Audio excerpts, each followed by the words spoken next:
प्रसाद लाड काय बोललाय त्याच्यावर मी उत्तर देणार नाही. आमची भूमिका स्पष्ट आहे.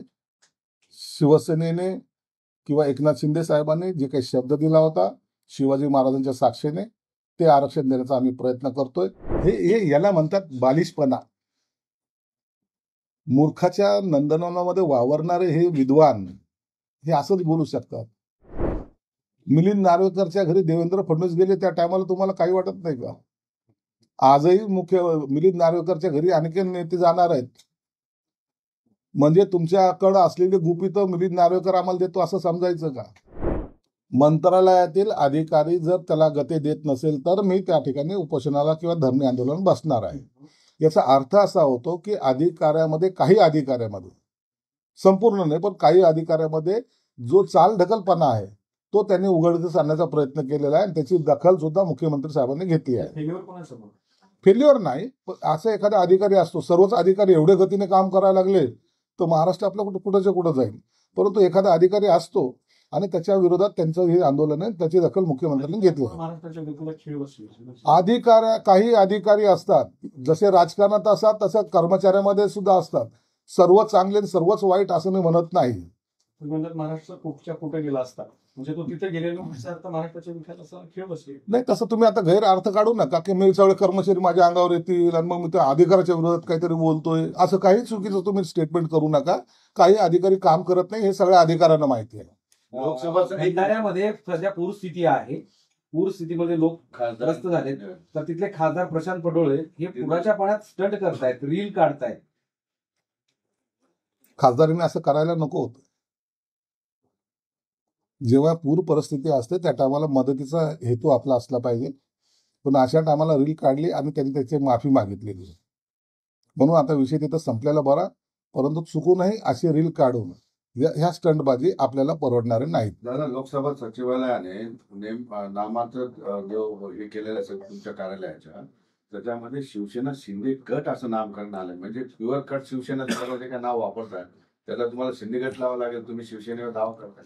नुसतं शिवसेना शिंदे गट करण्याबरोबरच राष्ट्रवादीला जे कार्यालय दिलं तर त्यात शरद पवारच्या गटाला सुद्धा उबाटाला सुद्धा त्याने ते उबाटा गट असं केलेलं आहे. उद्धव ठाकरे गट असं केलेलं आहे. कन्फ्युजन वाढवलं. या संदर्भामध्ये आमचे मंत्री आणि गटनेते श्रीकांत शिंदे हे स्वतः लोकसभेच्या अध्यक्षाला भेटून त्या संदर्भामध्ये त्यांना ते सूचना करणार आहेत की आम्हाला अधिकृत मान्यता असल्यामुळे शिवसेना शिंदे गट नाही तर शिवसेना हाच शब्द ठेवावा ही मागणी सुद्धा ते लोकसभेच्या अध्यक्षाला म्हणून करणार आहेत. दुसरा मुद्दा आहे की भाजपच्या मंत्र्यांच्या प्रकल्पाला अजितदादांनी ब्रेक लावलाय. लोणावळ्यातल्या कारला इथं एक चाणक्य एक्सलन्स सेंटरची निविदा अजित पवारांकडून रद्द करण्यात आली आहे. मंगल प्रभात लोढा यांच्या संकल्पनेतून तो प्रकल्प साकारला जात होता. दुसरं भाजपचे गिरीश महाजन आहेत त्यांचा सुद्धा पालकमंत्री आणि जिल्हाधिकाऱ्यांनी डावलून प्रस्ताव मान्यतेसाठी थेट उच्च अधिकार समितीकडे पाठवण्यात आल्याची तक्रार आहे आणि नावातून चाणक्य हटवून बदल करण्याच्या सूचना दिल्या पाहिजे. या संदर्भात मला अधिकृत काही माहिती नाहीये. परंतु मला वाटतं लोणावळा प्रकरणात त्यांनी स्टे दिलेला आहे. कोणतं ते रद्द केलेलं नाही आणि योग्य ती माहिती घेऊन मी तुम्हाला सांगेल. असं म्हणाले की शिवसेने आमची महाविकास आघाडी सोबत मुंबईत बैठक झाली, कोणत्या हॉटेलमध्ये झाली, नेते कोणत्या गाडीत आले हे सगळं मी सांगू शकतो. आणि जर हे नेते सांगत नसतील तर उद्धव ठाकरेंनी विचारा, त्यांना सगळं माहिती. इम्तियाज जलीलांनी पडदा ठेवण्याचं काही कारण नाहीये. कोणत्या गाडीत आले, कोण कोण आले हे सर्वसामान्य जनतेसमोर त्यांनी मांडायला हवं होतं. या गुप्त बैठका कशासाठी? जर त्यांना युती करायची असेल तर त्यांनी उघडपणे आलं पाहिजे. परंतु हा जो डाव आहे हा डाव मुस्लिम मताचं कसं त्यांना खेळवायचं, मुस्लिम समाजाला कसं वेठीस धरायचं यासाठी झालेली ती बैठक आहे. लोकसभेला याच प्रकारे प्रकाश आंबेडकर साहेबांना उद्धव गटाने असा जवळ करून प्रेस वगैरे घेऊन सर्व केलं होतं आणि ऐन वेळेला त्यांना बाजूला सारलं होतं. तीच पद्धत एमआयएम बरोबर करायचा सुद्धा उद्धव गटाचा डाव आहे. ते बोलतील आणि नंतर ऐन वेळेला तुम हमको मदत करो. गेल्या वेळेला लोकसभेला एमआयएमने अनेक ठिकाणी उमेदवार जे उभे केले नव्हते त्याचं कारण असं होतं की ह्यांच्यामध्ये झालेली ही ट्रान्झॅक्शन ज्याला दलाली म्हणता येईल ही झाली होती म्हणून एमआयएमने आपले उमेदवार उभे केले नव्हते. दुसरा एक मुद्दा आहे बीप वरून सुरू झालेला आहे. इम्तियाज जलील काल असं म्हणाले की राऊत, बावनकुळे आणि शिरसाट हे बीप खात असतात. त्याचबरोबर ते म्हणाले की नेते बीप खातात आणि कार्यकर्त्यांना भडकवतात, दरवाजा बंद करून बीप खातात, बाकी सगळं नाटक करतात. इम्तियाज जलीलांना कोण काय खातं याची इतकी इत्तंभूत माहिती ठेवण्याची गरज नाही. तुम्ही काय करतात हे आम्हाला उघड करायला लावू नका. आम्ही काय खातो काय नाही खातो हा आमचा प्रश्न आहे आणि त्याच्यावर तुम्हाला भाष्य करण्याचा कोणताही अधिकार नाही. परंतु तुम्ही कुठं कुठं गुडघे टेकता याची जर माहिती आम्ही सर्वांना दिली तर ते तुम्हाला महागात पडेल. मराठा आरक्षणावरती आज हायकोर्टामध्ये सुनावणी आहे. ओबीसीतून आरक्षणाच्या मुद्द्यावर हायकोर्टाने काही प्रश्न उपस्थित केले. राज्य सरकार मागासवर्ग आयोगाशी सल्लामसलतीशिवाय ओबीसी यादी बनवू शकत नाही असं हायकोर्टाचं म्हणणं आहे.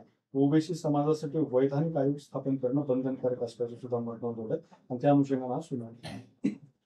हे सर्व बाबी ज्या मागच्या वेळेला मराठा समाजाला मिळालेलं आरक्षण ज्या कारणास्तव रद्द करण्यात आलं होतं त्या सगळ्या बाबी विचारात घेऊनच आम्ही मागासवर्गीय आयोग असेल किंवा शिंदे समिती असेल ही त्यासाठी नेमलेली आहे आणि सर्व आढावा मराठा समाज मागास कसा आहे या संदर्भामध्ये आढावा घेण्यासाठी जवळपास 3.5 लाख कर्मचारी घरोघर जाऊन त्याचा सर्वे करतायत.